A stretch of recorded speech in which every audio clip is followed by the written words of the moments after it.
Alright, guys. Welcome back. We beat the last level. We didn't collect everything, so that's sucky. I believe we're in hell. And it looks like we might be in some stupid Coliseum thing. So, we'll see how it goes. Right.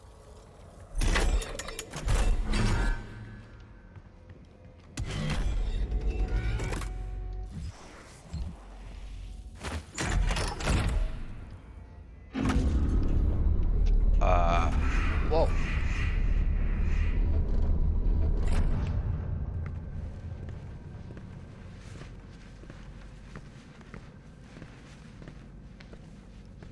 We found him in the valley, just outside the castle walls. He was badly wounded and wearing this.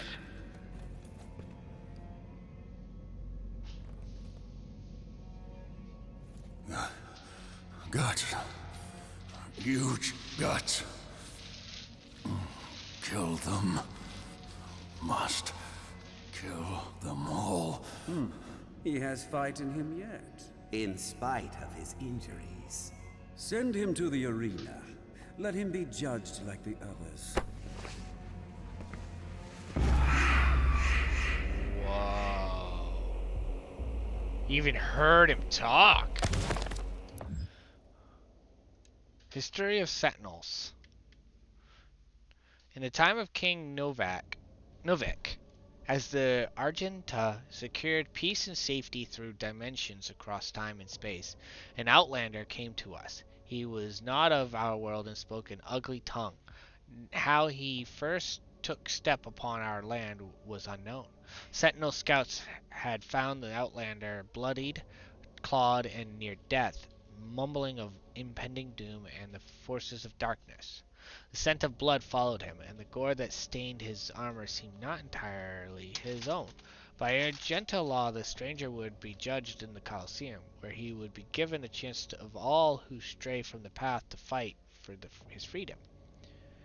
We knew out of this stranger, his mind seemed crippled with rage. He dressed in attire not suited for our lands, and carried ammunition of arcane origin. We watched as his well overcome his injuries, and in the bloody arena he proved his worth. The Outlander's technique was crude and brutal, but the determination in his charge echoed that of any true-born sentinel. His war cry echoed through the Colosseum as did the sound of his fury, and the guards cheered his banner. Rip and tear, they shouted as the beast pushed beyond mortal wounds and certain death. He would be gifted no rank, no title. The survivor in the arena would be provided only one reward, the right to earn an honorable death while spreading the blessings of makers to those in need. The Outlander's determination was witnessed, his ravings documented, and through the word of the Order Dag, the Canemaker had him brought before her. She set her minions to learning his tongue, for with his ugly words he spoke of lands unseen, creatures born of fire and dark place known to the queen and her caste. Yeah, another opportunity to expend the gift of the makers to those in need. Oh, a little bit of history about this guy. Really like that though, because if none of you've played the original one has no story. It is basically go to level to level to level to level, kill demons, shoot lots. But this, I offer you a great power for one, a sign of truce. of course, because you're scared of me. I mean, I would too if I was scared of me. Fuck. Jesus. I'm a terrifying guy. Alright. History of Sentinels. On the eve of Black Star, the Dark Ones came from a world beneath our own, not through ship nor ephemeral vessel, but through the fabric of dimensions. Out of swirling fiery gates came horned beasts from a timeless realm. First one, then many crashing waves of evil swelled from the obsidian forests of the Argentine overlands. The Alorium clans from the eastern mountains fell first to the black hordes of devils, and the city of Talorium was slung under the weight of their charge. We sentinels rose to meet the beasts with spear in hand, the might of the holy fleet striking back at the demons. But the dark gates from whence they came gave birth still to even greater hordes. A line of blood was drawn with the fallen of both sides, and the unholy wars began as the time of darkness came upon us. Holy shit, I feel like I read the Bible. Just kidding, guys. I don't know the Bible. Hopefully, I didn't upset any of you.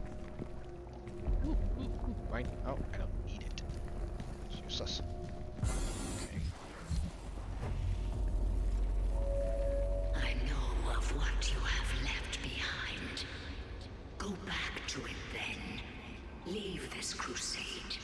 You cannot save them. They have asked me for this, and so I give it to them. If you let the priest live, then I will return to you what the demons took from you so long ago. You need only turn back, and it will be yours again. All the pain you carry will be gone. Yeah, because they're probably trying to kill me. That's one way to do it.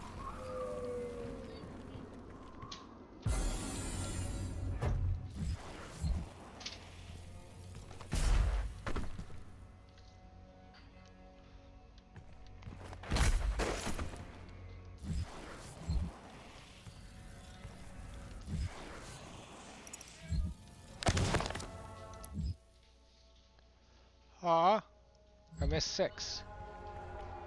Wonder if this is 6. Yeah, we'll read both of them, guys. Unlike enemies of the past, we could not contain the demons emergent from the dark realm. Their weaponry was not conjured from machined steel, but from the essence of their very being, a dark magic not known to us in our many conquests. Had we grown overconfident, or victory serving to dull our blade as we drank in the glory of our expanding empire? Lost we knew not of how to prevail against this foe. The Maker God stood perplexed, and our engineers and priests scrambled to find the advantage in battle we so desperate needed. Unknown to the enemy, we were pushed to the brink of defeat, and our God stood with us as we worked to find this answer. The Order of the Dag were the first to unlock the mystery of these foul creatures. The priests were able to capture several of the beasts and set about to identify the source of their power. It was then the essence of Dark Realm was discovered. Not wholly unlikely our own, this power was the life essence that flowed through their twisted form and powered their attacks. It could be harnessed to power our own weapons, giving the Argenta, thank you, little dude, the chance to combat the demons on even footing. The priest believed that with greater knowledge of the essence, we could discover its source and cut it off with from the demons to strangle their armies from within, allowing us to regain the advantage we require for victory on the battlefield.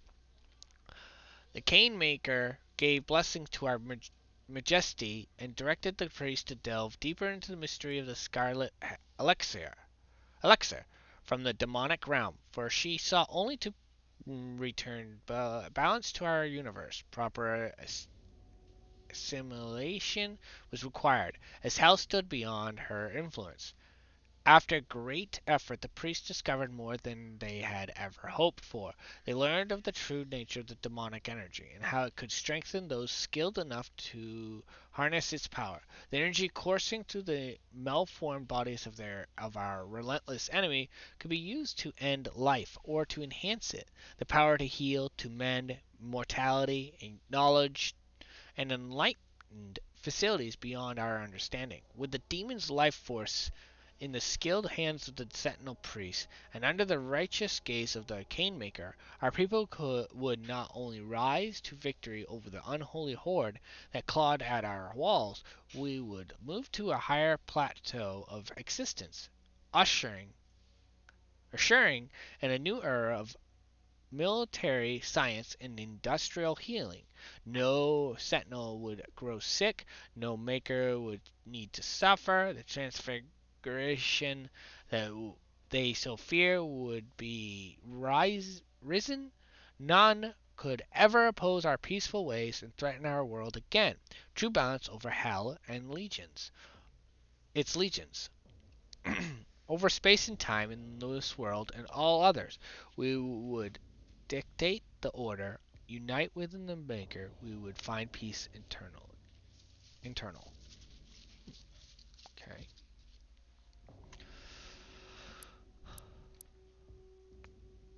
The Canemaker demanded a taste of the essence, and driven by her desire, the priests submitted themselves to her will. The Order of the Dag took counsel with the king, speaking only of the spoiled lands sure to be found through the clift in creation and opportunity to purge the new invaders from urgent dinar.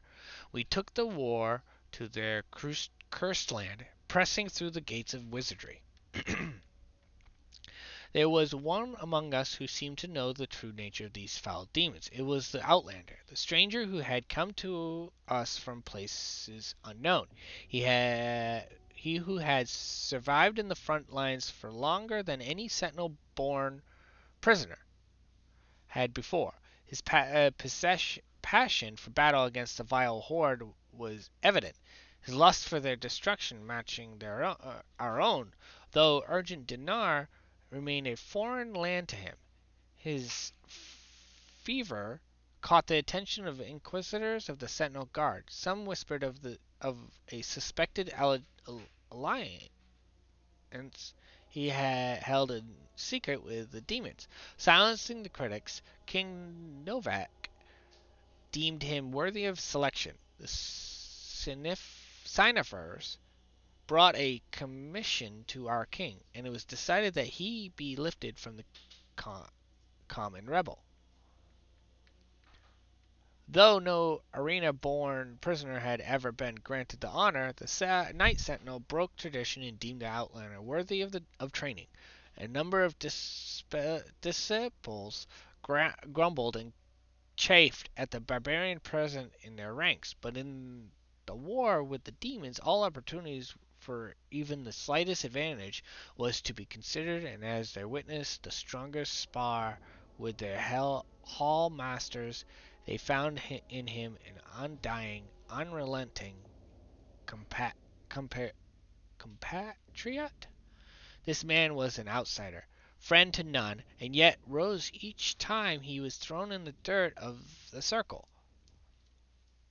Battered and bruised, his brow stained with blood, he rose with grim determination for the chance to face his enemies in armed combat once again.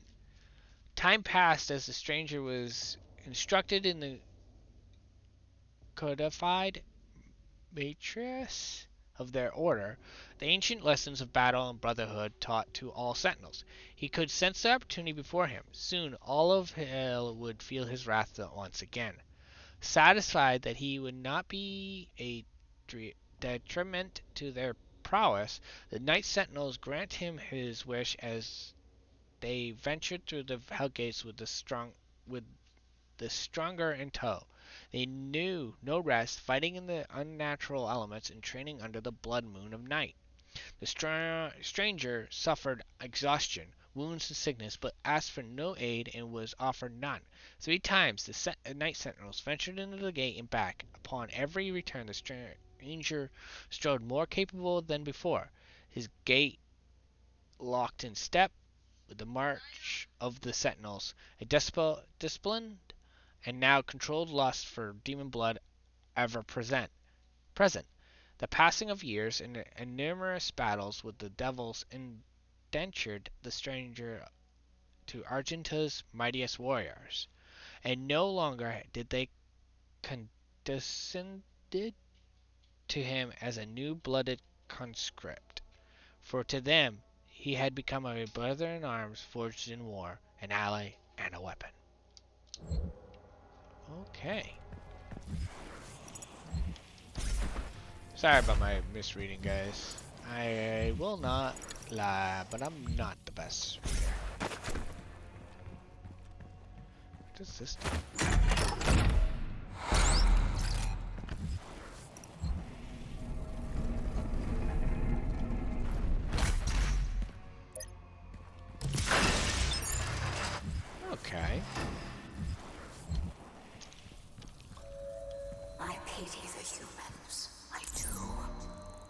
This is a hard role to play.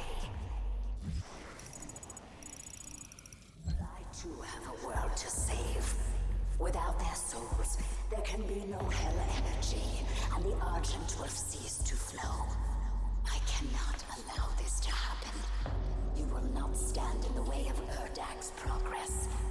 This is how it has always been done. It is not for you to deny us our chance at prosperity. If you can't beat me in all your rules, that would indicate you can't do it. As we warred with the beast, the Argenta society grew under the watchful eye of the Makers and through the endless powers of the essence.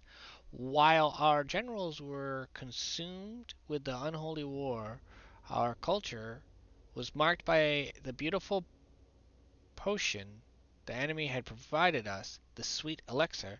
It brought us immeasurable capacity and empowered us to reach further into dimensions once thought to be beyond our grasp. Under the direction of our maker gods and the engineering of our high priests, our weapon blazed and our war machines stormed. The throngs of the populace drank deeply from the well of the energy unveiled by the priests, but we of the night sentinels took no part in their abundance. Some among us whispered accusations and warnings against their manner of progress, but they were quelled, as it was not our role to dictate the future of our people, only to defend it. Okay, so you guys are mindless warriors. Sounds like Marines and everything else. Just kidding! Ha ha! Oh, don't need that either.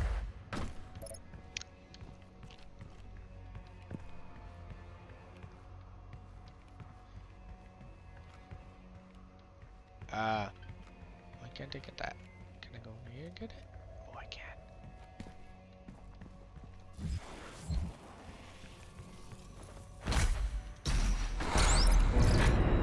I don't know if it's a secret.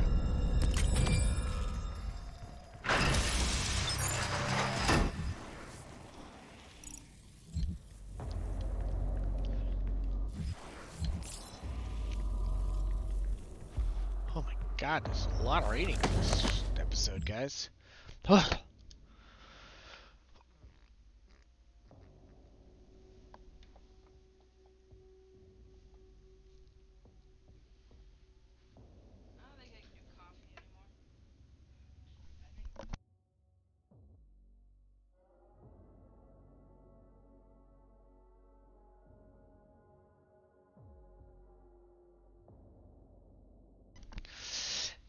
As the Black Star ascended to its zenith, King Novak sat restless on his throne as a howling darkness began to assemble just beyond the mountain rise to the east.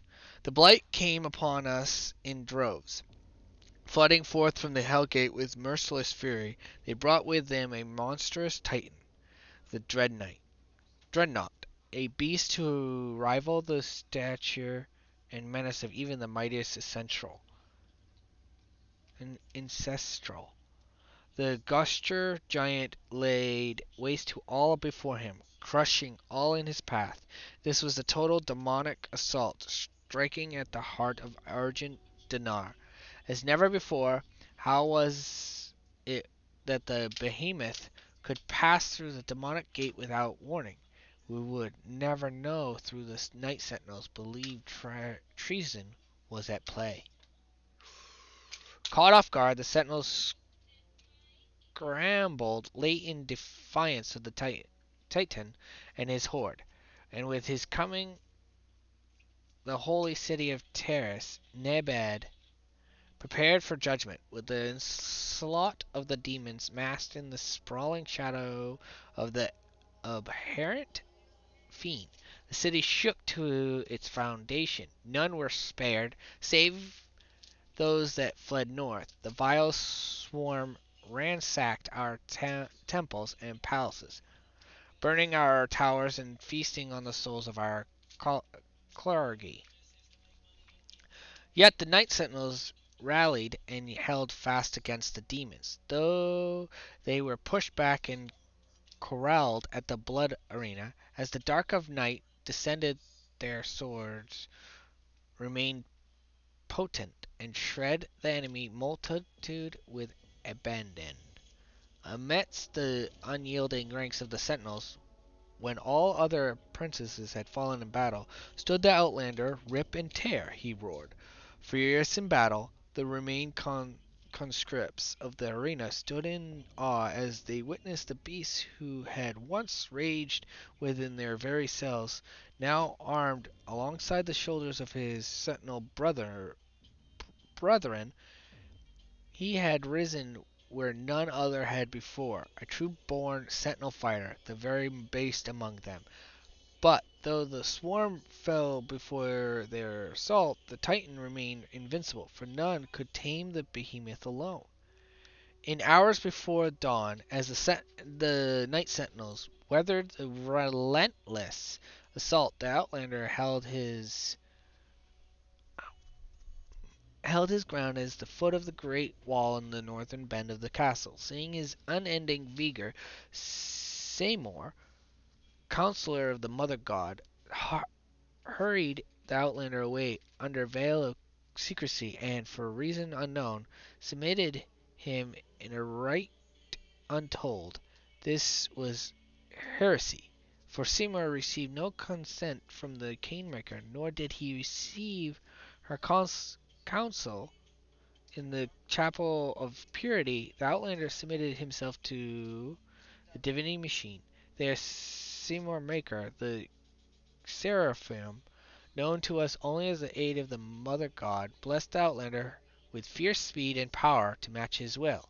It was method by which this transfusion took place that was most uncertain to us, for we were of the knowledge of the Maker device bestowed onto the Argenta so many generations ago was to be used by the priest only to find the impurity among us.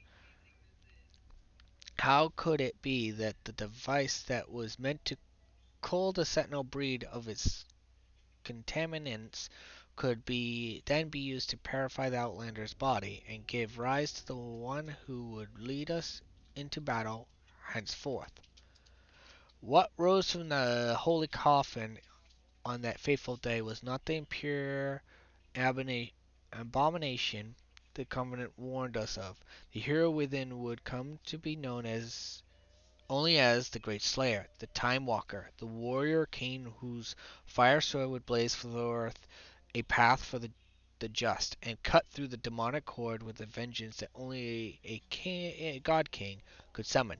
He rose unbroken by the ritual, his eyes burning with maker magic. He took the crucible in his hand, and wraith fire leapt forth from the blade, as only it will when held by a true sentinel warrior king. In our darkest hour, the slayer had been chosen, defying tradition, our most sacred laws, and the will of the great Cain herself. A stranger to our lands, had been blessed with celestial might. So that's how he became so powerful. He became powerful because they gave him the power. Cool.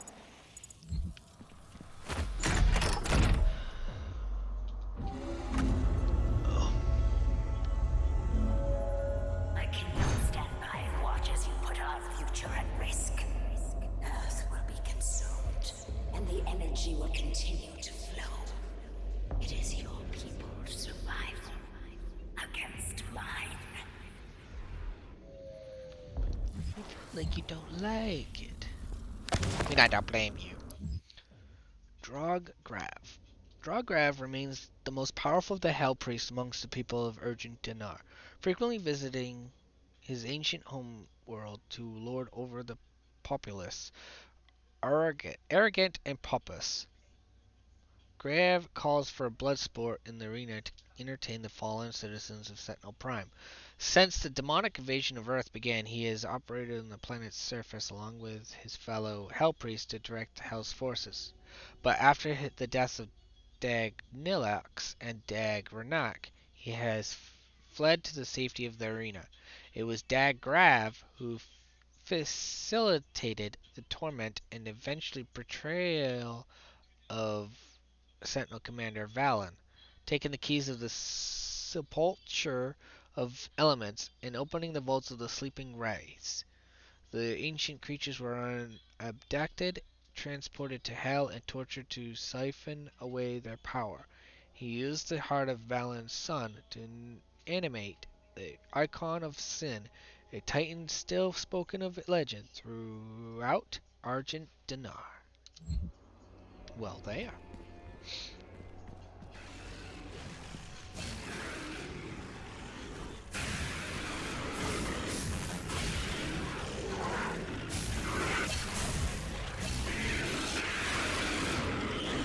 Gonna kill you.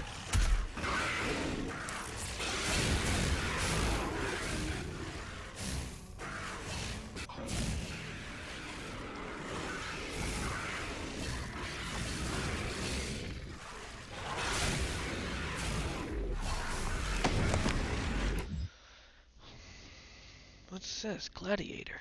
In the years following the end of Golden Age, competing factions of Argent Dinar turned against one another.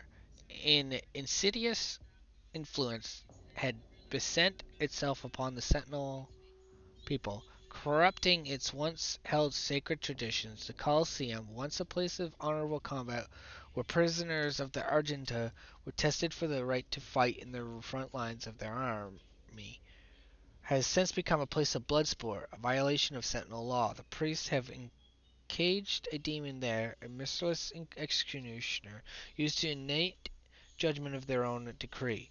The gladiator, wielding an accursed shield which entombs the torment soul of the undying master, remains undefeated in battle, infamous for many lives it has claimed. Well,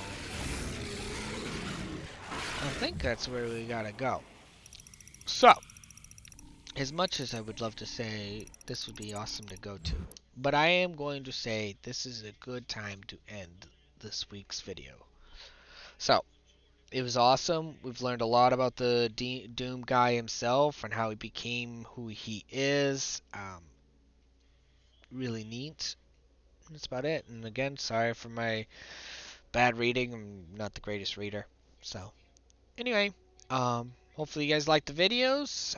Please like, follow, subscribe, whatever, and comment. Yeah, you know. And if there's a game in the future that you'd like me to try out, go ahead and let me know. I'll see if I can or can't do. If I can, I'll do it. If I can't, obviously, I won't do it. So, alright, guys. Well, later.